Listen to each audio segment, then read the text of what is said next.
Hope everybody's having a great day, a great night, depending where you're at in the world. Hope you guys are liked and subscribe, comment, dislike, all that good shit. That's the great beauty of the internet. Everybody got a voice, everybody got an opinion. Please share them here. I'm not right about everything, but this is my take on generational athletes and generational talents in professional wrestling. Let's get straight to it. Generational athletes and generational talents, they share similar traits. Some are good to decent, some are superior at what they do. But the traits that they share would be character work, would be mic skills, it would be in ring, and it would be trend setting. They and drawing power. They have certain things that's kind of similar. Some are more better though. So I think, for prime example, who's a generational talent? Let's give a good example of who's a generational talent. Mick Foley, generational talent. And who's a generational athlete? A generational athlete would be Rob Van Dam, one of my personal favorites, if not my favorite wrestler of all time. Let's break down. Mick Foley, character. Character work is through the roof. Mick Foley is formerly known as Mankind, Cactus Jack, and Dude Love, right? Started off as big as Cactus Jack. We know all the story. I'm not here to break down his story, historic story about anything. No, I'm not here to do that. I'm here just to break down what you're about to get. His character work is through the roof. Now let's think of Rob Van Dam. Rob Van Dam character, it works for him, but his character work is not amazing because he's really just Rob Van Dam. He's who he is. He is a one of a kind guy. That's why he's a generational athlete. These generational is simple. If you are in a conversation that you are already winning. This isn't one is better than the other. One is better than the other, but that doesn't mean that particularly puts a generational athlete down or a generational talent down. Generational talent overall is better because they can do all these things. They can set trends, talk, in ring, draw power. They are drawing power, and they are a character. A generational athlete, as we're discussing Robert Down, he is not an amazing, great character. He cannot do what Mick Foley has done when it comes to character work. It's night and day. Let's talk about drawing power. Mick Foley is a bigger draw than Rob Van Dam. He's a part of wrestling some of their biggest segments, drawing segments of all time. The numbers speak for itself. You know what I'm saying? So drawing power goes to generational talent. Now, Rob Van Dam drawing power, yes, he has his own fans. That doesn't mean he's just way off, but he's not on a Mick Foley level when it comes to drawing power. But Rob Van Dam does have his own legion of fans that will follow him. That, because he's generational. He's a one of a kind. Now, why do you think WWE know what they're doing? They know how to book Rob Van Dam better than anybody. Because how else you going to book him? He's over with the audience because we have never seen anything like Rob Van Dam before Rob Van Dam. You could have people that were similar to a generational athlete that could compare, like a Shawn Michaels, like an AJ Styles, Will Ospreay, and all that good stuff. And really, Shawn Michaels was before him. Owen Hart, they were before him as far as in-ring guys that are just amazing in-ring. That's what Rob Van Dam is. And let's get on in-ring. When it comes to in-ring, Mick Foley is not a better in-ring than Rob Van Dam. Rob Van Dam is known for his great matches. Rob Van Dam, Will Ospreay, AJ Styles, these guys are known for great matches. Sabu, these are known for great matches. Great. You know the matches are going to be good because that's where the trend setting come in. This is where the trend setting come in. They set the bar for in-ring athletes to try to match this. Nowadays, we got so many people that's trying to do what Rob Van Dam did years ago. that's trying to outdo what Shawn Michaels did years ago. Because those guys set the trend of what is today. AJ Styles, he set the trends for Will Ospreays and Ricochets. He was doing what they was doing years ago in 2005 and 6 and all the other shit when AJ was at his, wildest doing. I've never seen a Fosbury flop before AJ Styles. That's what I'm basically saying. We can also compare another in-ring, The Rock. The Rock in-ring is not better than a Will Ospreay or a Rob Van Dam or AJ Styles. He is known.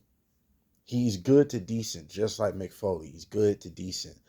And the reason why they can get away with that, being good to decent, because they sell you. Their in-ring psychology means more than their match. It's the stories that they're telling in the match that means more. Rob Van Dam's not telling a story.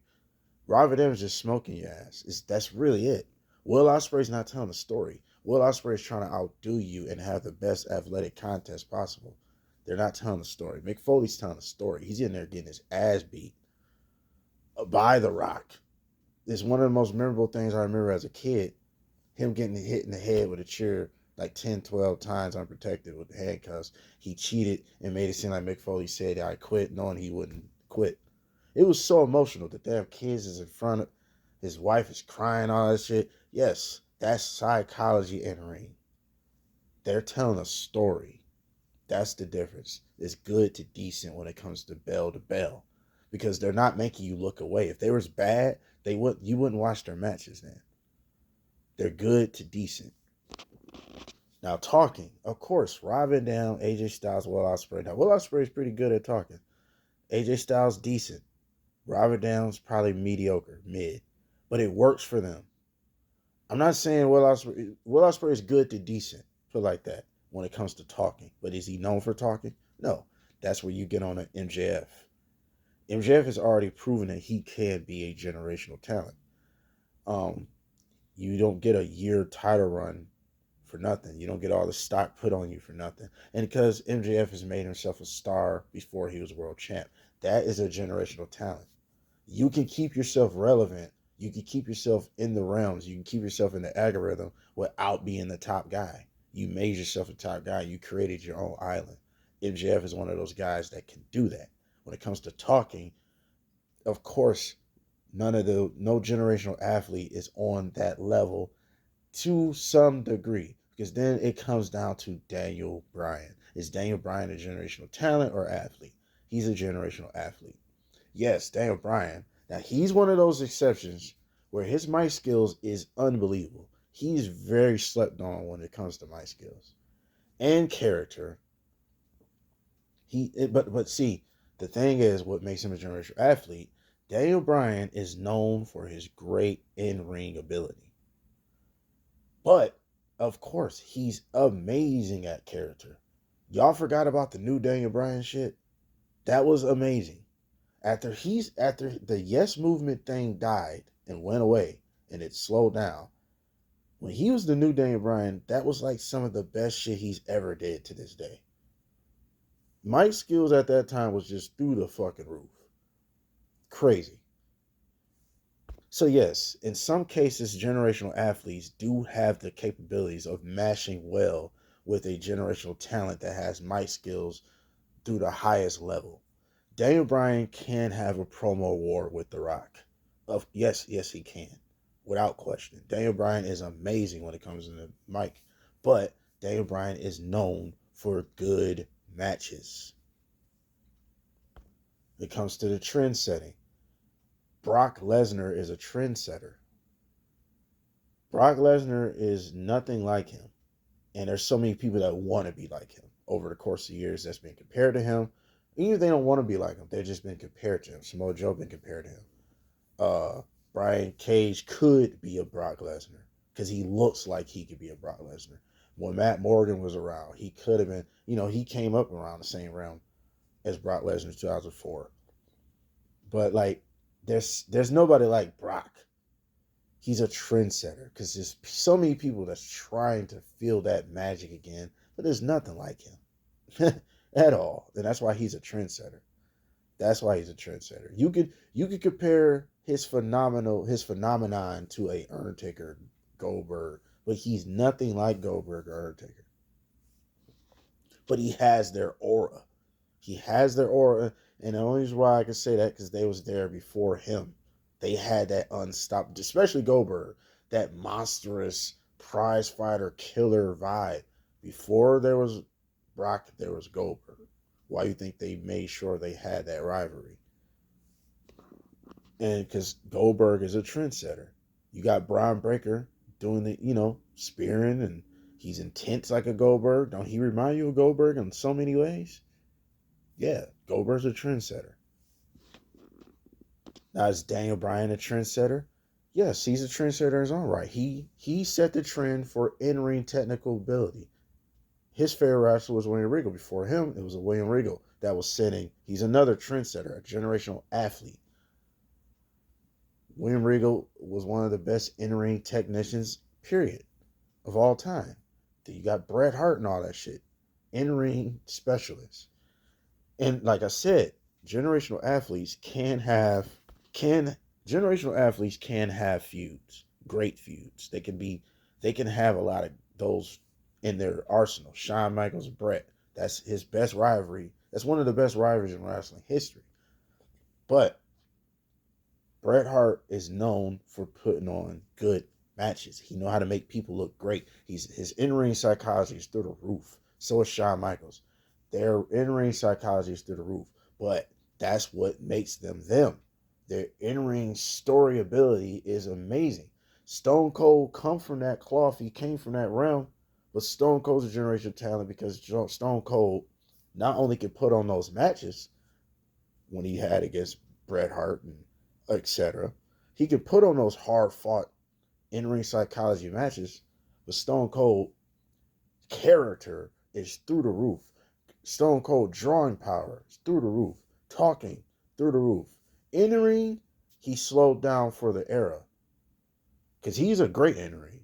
A lot of people don't know that, but he's a great in the ring. He slowed down for the era. The Attitude Era was more brawling, chaotic. It was a fight more. It was more fighting based, brawling. Chaotic matches, not just a great match, because Stone Cold could put on a Bret Hart match. He could. He fought Bret Hart. But he's good to decent.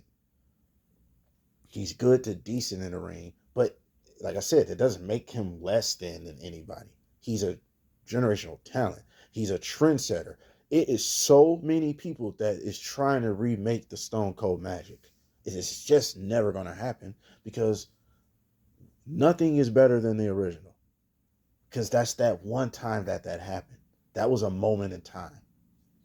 Stone Cold has all 5 traits of generational things you need to be considered in a generational conversation.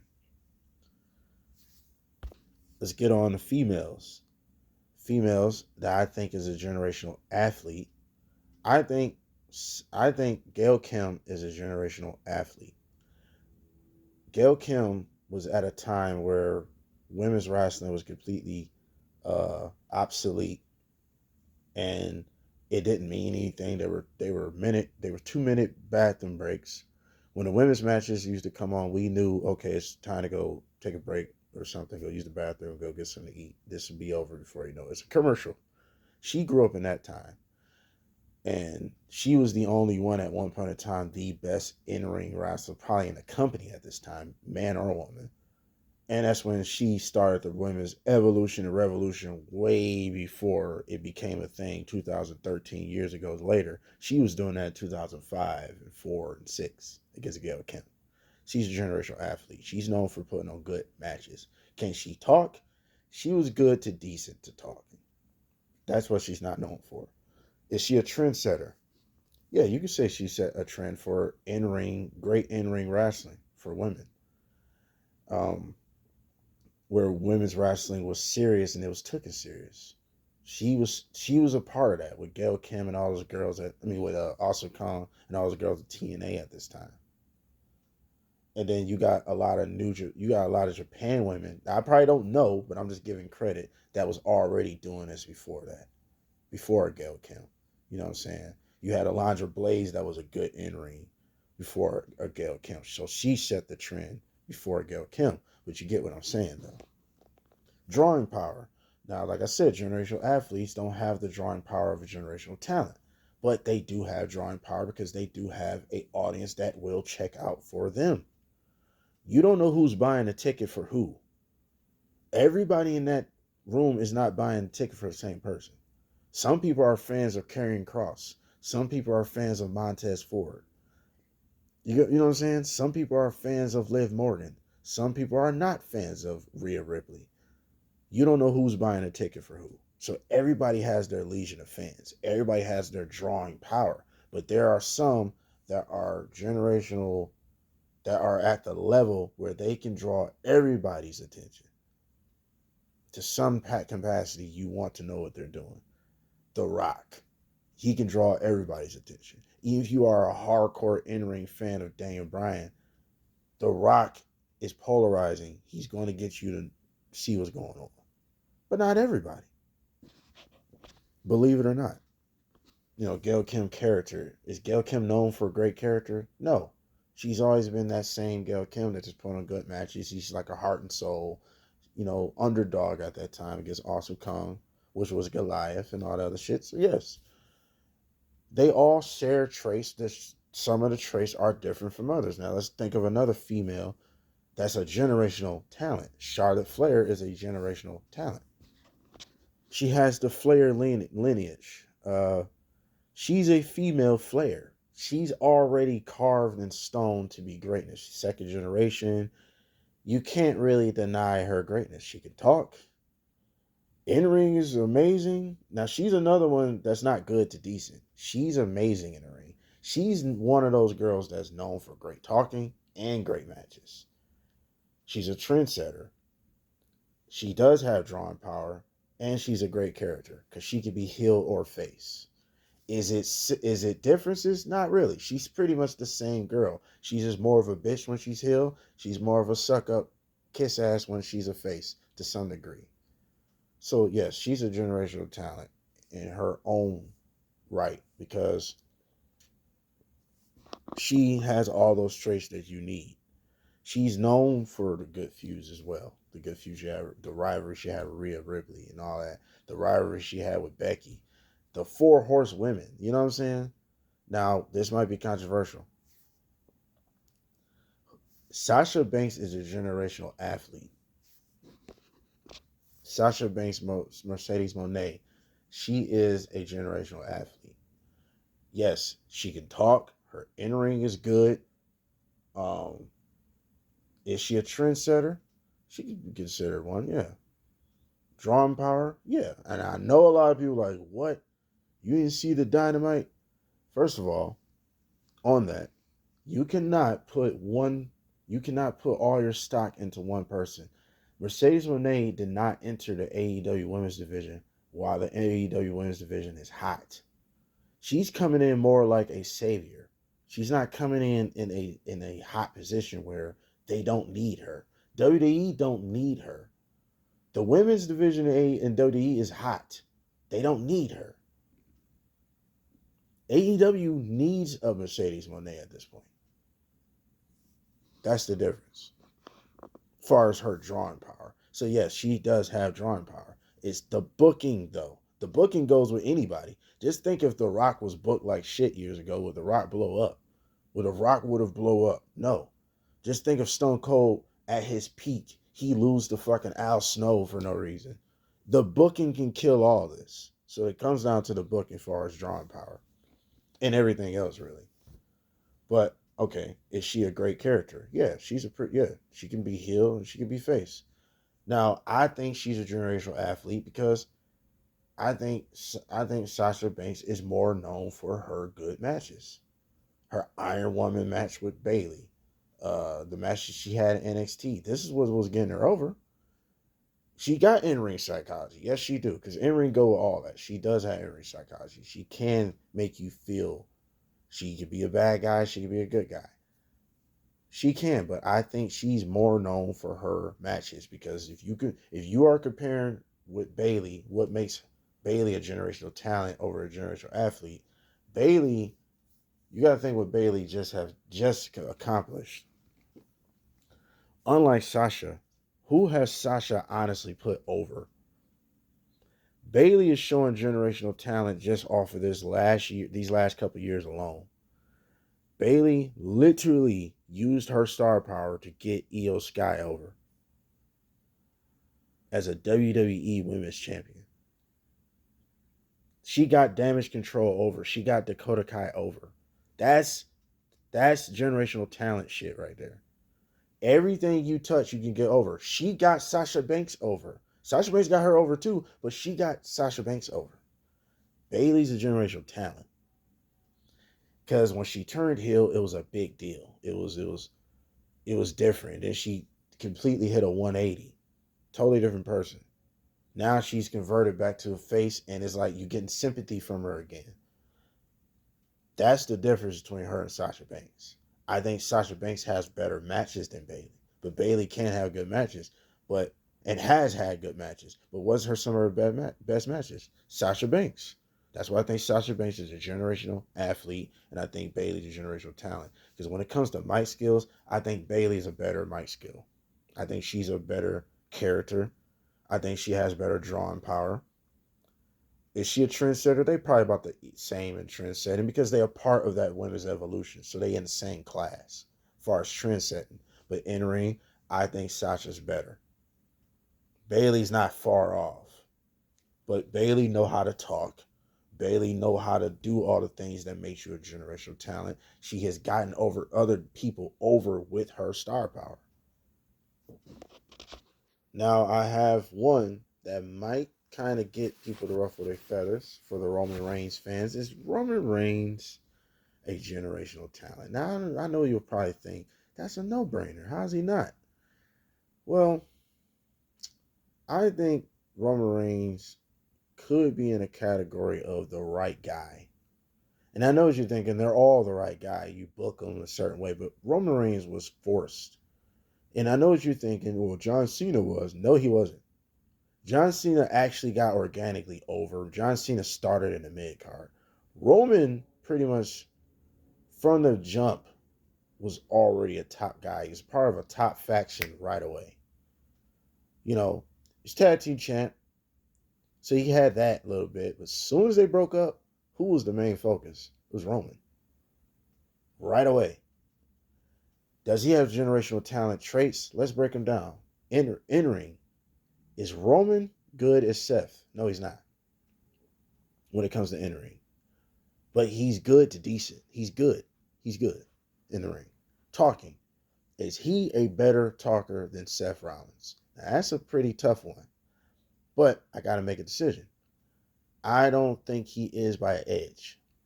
Seth Rollins has his times where he's kind of a dud to some degree. But I just think Seth Rollins is a little bit more fluid than Roman. A little bit. Maybe a little bit. Just a little bit. I think he's a little bit more fluid than Roman to some degree. Just a tad. Because Roman is good on the mic, but he's not excellent. And Seth is not excellent. So let me compare, not even compare Seth, because Seth is about in the same realm as him. MJF is excellent on the mic. Roman's not excellent. Roman's good. But can Roman really sell heat? Can he gather heat from his mic work? To some degree, but not like an MJF level. To prove that, before MJF, people liked it MJF before he turned face, whatever. But when he was heel, he was like one of the last really genuinely feeling heels. He was like a real shithead. He was so good at it, you didn't think he was acting. You didn't think he was pulling off a character. That's what I mean by excellent. The Rock is so good at his mic skills, it don't seem like he's pulling off a character. Roman kind of feels like him. Don't get me wrong, he feels like himself. He feels like that's really him, but he's not excellent on the mic. Is he a trendsetter? Does he have trend-setting abilities? I wouldn't say he does. That's where it goes back to is was he just the right guy? You know, because with the trend setting, you know, so it's you can toss it up as a trendsetter. Is he a trendsetter compared to, let me see, fucking CM Punk? CM Punk is a trendsetter. Roman's not, if we're comparing those two. CM Punk is the reason why WWE looks the way it looks now. He's the reason why a AEW idea is what it is now. He's the reason for a lot of guys his size kind of taking over the business at this point.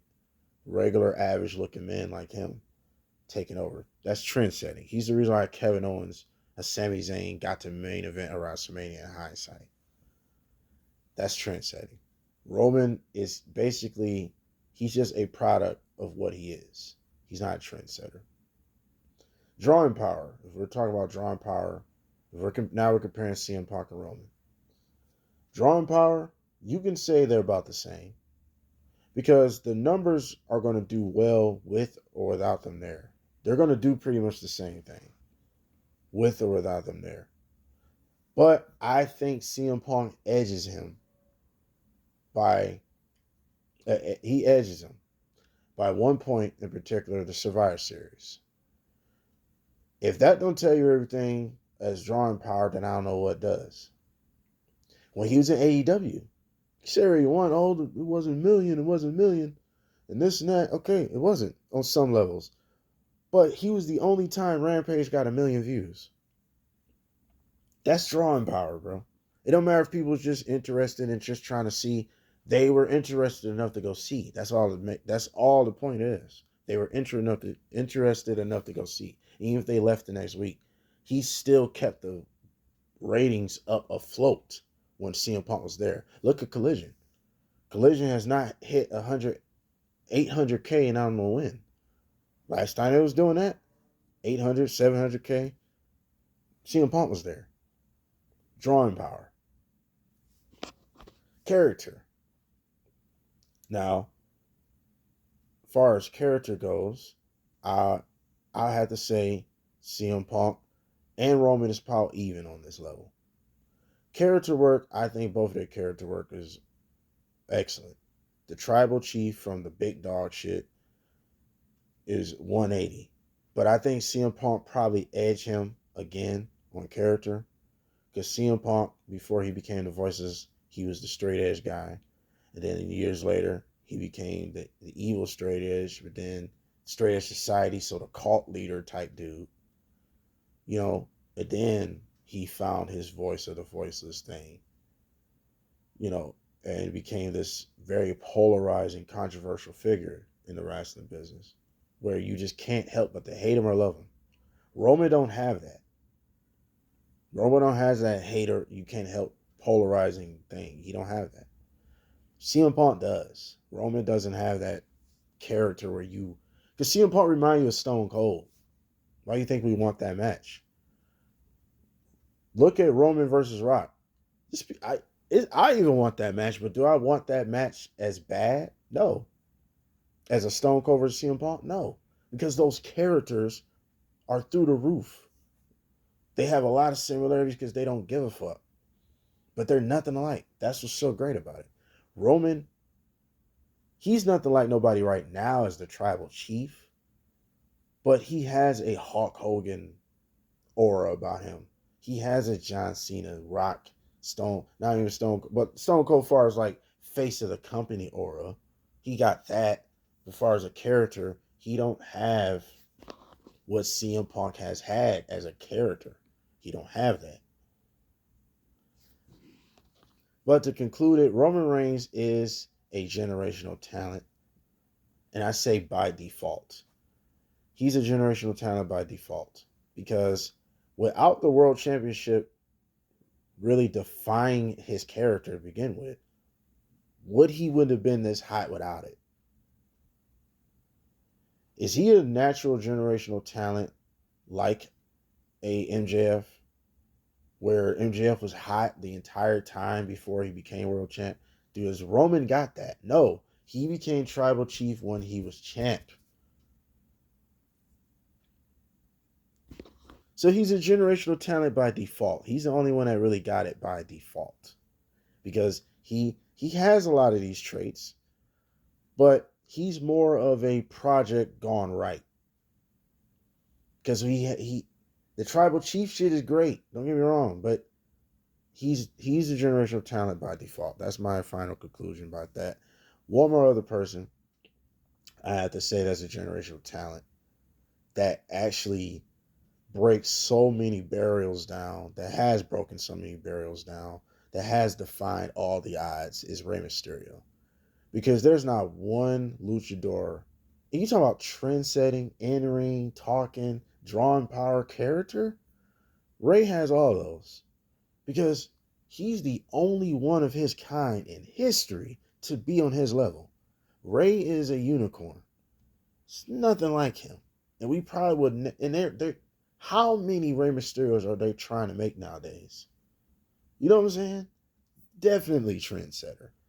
Talking, Rey is the best talking luchador, period. He's in his own planet. In ring, do we got to go there? Drawing power? Do you see how many fucking kids got his mask? What are you talking about? He's his own thing. Character? Bro, Rey Mysterio's a character that don't have to change his character. That's what makes his character one of a kind and amazing. Like Rob Van Dam, a generational athlete, the character is him. That Rey Mysterio, Rob Van Dam, what they are works for them. That's why they generational. We don't got nothing like them. We're probably never gonna have nothing like them again.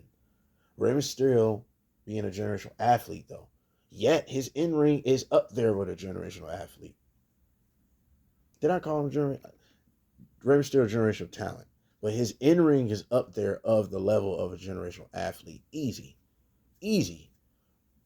It's no brainer. As far as in ring, he is just as good as Will Ospreay, Rob Van Dam, etc. Before Will Ospreay, there was Rey Mysterio. Before AJ Styles, there was Rey Mysterio. But Rey Mysterio doesn't count in that realm of a Shawn Michaels, and he's his own thing. That's why he's a generational talent. Easy. But yeah, I just wanted to break down my analysis about generational athletes and talents. What's the difference? Who's better? As we conclude, a generational talent does edge a generational athlete because they kind of cover all the rest of the boxes that a generational athlete don't. But yeah, as you've seen, in some case scenarios, there are some generational athletes like a Daniel Bryan that kind of have all the traits. It's just one trait he has stronger. Generational talents, there, and as you see with Rey Mysterio, he has all those talents, all those traits of a generational athlete, but he's a generational talent because he's in his own realm. Like and subscribe. What y'all think of generation? Who's a generational talent? Who's a generational athlete to y'all? Does it really matter? Who's better? Just comment. Whatever you want to say. Do you dislike, like it, share, all the other good shit? You guys have a great one. Like and subscribe. All those people that's hating on you, I'm telling you, they are not like to subscribe. You need to tell them, dude, go like and subscribe to Rottenfresh. And I'm guarantee you that hater raid that you always drinking all the time, every day at 5 o'clock specifically, it'll turn to lover raid. Like, subscribe, we out.